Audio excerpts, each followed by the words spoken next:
2 Corinthians 4, verses 8 through 9. But please stand, please.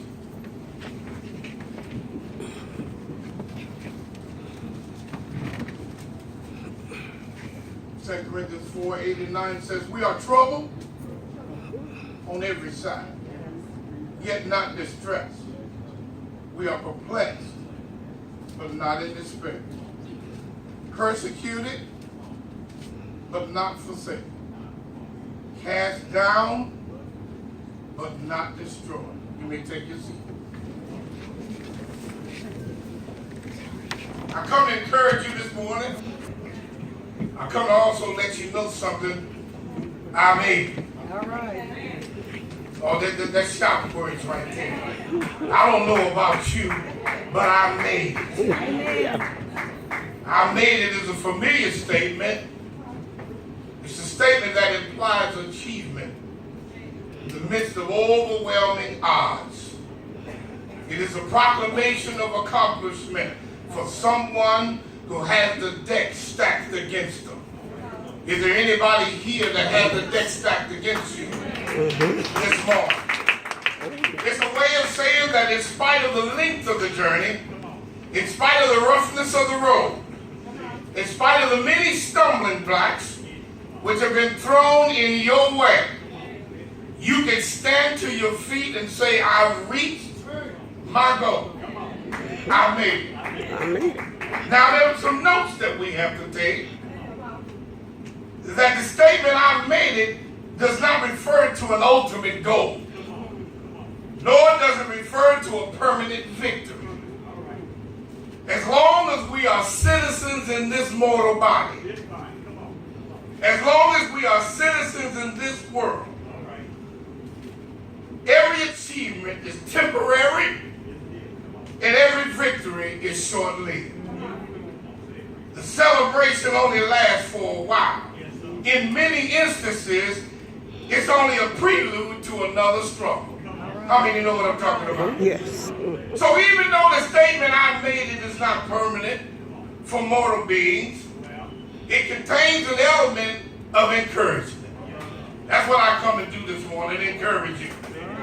And through the encouragement, it says to us that the same grace that brought us this far in our journey, we can trust that grace to lead us all the way home. It must also be noted that there's a difference between saying I made it and I got it made. You see, I got it made is a statement of self-sufficiency and arrogance, while the I made it statement is of humble jubilation. When a person says, I got it made, he ain't going no further.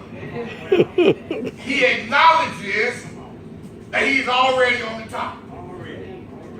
And when you are, or when you think you are, all the way on the top, there's no other place to go but down. So as we look at the scripture which was written by Paul, you can find no other better person in a position to say, I made it. After his conversion on the road to Damascus, the rest of his life was a constant series of knockdowns and recoveries. How many can relate to Paul this morning? Have you ever been knocked down and had to recover?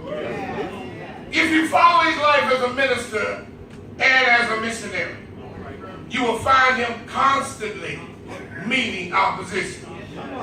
How many know what I'm talking about?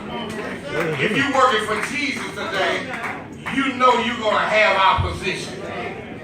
At Lystra, he was stoned and left to die. In Philippi, he was beaten and thrown in jail.